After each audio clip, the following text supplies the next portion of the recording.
What's going on, YouTube? So today we'll be talking about how you guys can grind Team Affinity. We have finished Team Affinity up until all the diamond rewards. We have every Jolt player that is in the game currently. They've all been done. And there will be a Jolt Series Legends and Flashbacks collection on April 25th, where you need to at least have half of these cards already. We have all 30, so they might even reveal a collect all reward if we do have all 30. So expect that sometime in April 25th to be exact, for that collection to be released. What's up, guys? Be sure you guys check out Control Freaks and Precision Rings at controlfreak.com so you guys can get more control and better precision in MLB the Show 25. And if you guys use code BLOOD at checkout, you get an additional 12% off. And if you spend $25 or more, they also give you free shipping. Anyways, back to the video. Now, there's many ways to grind Team Affinity. Some of the best ways are going to be conquest maps. If you guys have seen, I've completed most, if not all, the conquest maps besides the most recent one. Easy way to grind Team Affinity, but you have to be sure you have cards that you need and you're looking at the missions that you need to do in order to complete these. And I used a spreadsheet that is linked in the description down below. You can go to this spreadsheet, press file, and make a copy for yourself so you guys can use it too while you grind Team Affinity. I'll also be updating the spreadsheet, and let's just talk about that for just a second. So when we go to Team Affinity, all right, first things first, if you guys look at the spreadsheet, it has every team on it, as well as the quick impact missions, right?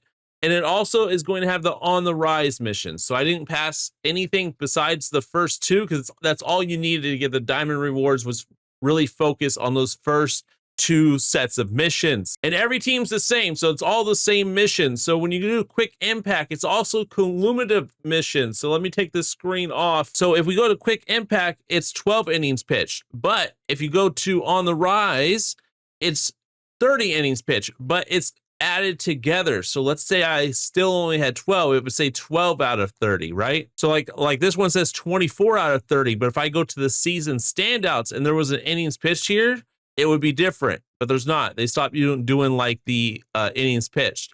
But let's take hits, 43, right? So if you go to season standouts hits, it still says 43. It's just out of 238 now. So they add up. They don't reset to 0 once you complete one of them. They carry on to the next set of missions, which in this case, what I'll be adding to my spreadsheet will be season standouts and journey to all-star. I'll probably be adding that in the next couple of days, just because we'll be finishing some of the on the rise. So we have to work on season standouts. And yeah, we have Team Affinity, we have all the cards, but there's still other rewards to earn on top of that, like the All-Star Game voucher that comes out on July 11th. Yeah, we don't have to worry about getting this card until July 11th, but there might also be some other stuff in between that. They might release some cards in between here for another Team Affinity. So that's why grinding it is not a bad idea, because if you already have that done, then you won't have to worry about doing it later. Because I don't think these are going to be the only Team Affinity cards up until July. I really think that we might get something else before July. So that's why I'm going to keep on grinding it. I'm just not going to focus on Team Affinity as much anymore. It'll be more of a background grind while I'm doing other things. I'll still throw in different players. I won't use the same cards from the same teams all the time, but I won't be like focusing on certain missions. Like I won't be putting like certain pitchers. Oh, I need two wins. Let me put this pitcher in. I won't be doing that. I'll just be kind of casually grinding it the way I want to, not focusing on it. But when you are grinding this, like you're playing Conquest, you're playing in mini seasons, and you want to focus on Team Affinity, you're going to want to focus on these specific missions. So doubles, hits, homers, runs, stolen bases, innings pitched, strikeouts, and wins. Those are all of the categories that you need to focus on for each team, because they're all the same until you get past the on the rise. But you notice even on the rise, it's doubles, hits, homers, runs, stolen bases, innings pitched, wins, and strikeouts. And then once you get past that, It's just hits, homers, runs, strikeouts, hits, extra base hits, runs. It starts changing up a little bit, but the first 2 sets of missions, which is all you need to finish up until the diamond player, even like 80,000, 90,000, is going to be these missions right here. Stolen bases, it starts at 3, and then you have to get 15. So make sure when you're deciding your lineup, you're looking at these missions. Oh, I need doubles. I should probably get someone that has somewhat speed, because if he has like 5 speed, it's gonna be harder to get doubles, right? Or like people that have power, so you can get those home runs. Or people that are super fast that have good steal ratings, so you can get those easy steals when you get on base with them. Just little things like that. Make sure you pitchers, you need innings pitched. Make sure your bullpen has pitchers in it from those teams, so you can just throw them in there. Wins, make sure you're starting a pitcher from that team so you can get the win counted for them. And in those 3-inning games, make sure he's pitching that first inning. Strikeouts, that's pretty easy. Stuff like just little things like that can help you grind Team Affinity so much faster. You just have to focus a little bit on what you need and what you have. And you could also do it with the MLB the Show companion app, because you can view the programs on the MLB the Show companion app on top of the spreadsheet, right? So you could check your progress and update your spreadsheet. You just go to programs, right? You download an MLB the Show companion app, click on the goal 25 over at the bottom, right? And it pops up at this screen. Click on programs, go to Team Affinity, and then it's going to have all your program, American League, right? It's going to have all your stuff right here for you.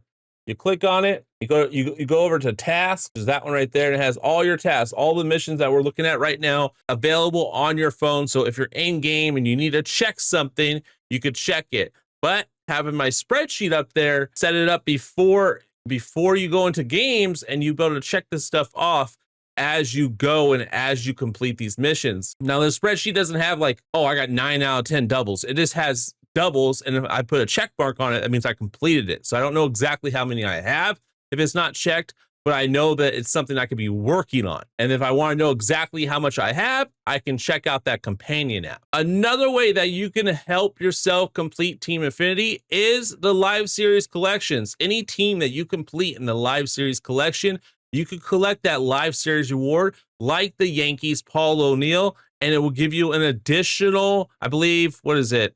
20,000 TA points. So if you're doing the live series collection, or you make any progress on some of these teams, or maybe you're super close to finishing a team and you only need a couple cards and they're like cheap golds or silvers or bronzes, you might want to get them because it's going to give you 20,000 TA points in the program. So it's going to help you get those Team Affinity cards a little bit faster, especially if you haven't grinded that team as much. Like the Yankees, I grinded quite a bit, but there are other teams that I didn't grind a lot, but it was very easy to do their teams because their teams are like super cheap. So like, I think the White Sox were one of them. I got 70,000 XP in the White Sox because I did that collection and collected the Eloy Jimenez. That gave me an extra 20,000 TA points. On top of that, it's really nothing to it of grinding Team Affinity. It's just play the game, know what missions that you need to complete, and just play how you want to play. I do recommend Conquest and mini seasons. I think those are the 2 best places to grind Team Affinity because you can play on your own difficulty and it's pretty easy. Conquest is a little bit easier because it's against live series teams, where mini seasons is more Diamond Dynasty, more God Squad like teams. So you are going to face harder pitchers to hit and stuff like that. You can still play on rookie, but imagine facing an 87 overall diamond pitcher on rookie, or in Conquest, you can face a 74 or even a common like 60 overall pitcher in Conquest on rookie. Which one are you think you're going to do better against for getting those home runs and singles and stolen bases? Probably that common pitcher, right? So definitely, I think it's easier in Conquest, but mini seasons is also worth it for the packs, the XP, and other rewards that you get throughout mini seasons. So once I completed Conquest and I didn't have any of the maps left to do, I went over to mini seasons and started grinding Team Affinity through mini seasons. You can also do it through Diamond Quest. Very tedious. You'll get some mission progress on mini showdowns, but you won't get PXP progress on mini showdowns. And the 3-inning stadium games work like a Conquest map. So that would definitely help you out. But obviously, all the moments and stuff, you're not getting any progress on. So it's only those mini showdowns and then the 3-inning games in this for the stadium. And then of course, if you really have nothing else, or you just want to grind 9-inning games, you can do play versus CPU to grind Team Affinity and knock out some of those missions as well. This could be a good place to get the innings pitched done, because you can pitch a whole 9 innings or 6 innings or 5 innings, and it's not just 3-inning games, and your pitchers don't get tired as quickly. So no matter what the method that you guys want to use to grind Team Affinity, there is a way to grind it. And hopefully this video has helped you out to grind it more efficiently, faster, and make your time more worth it. Anyways, be sure you guys like and subscribe if you are new to this channel. Leave a comment down below, how far are you in your Team Affinity grind? Share this video with a friend, and I'll see you guys in the next one. Thanks for watching.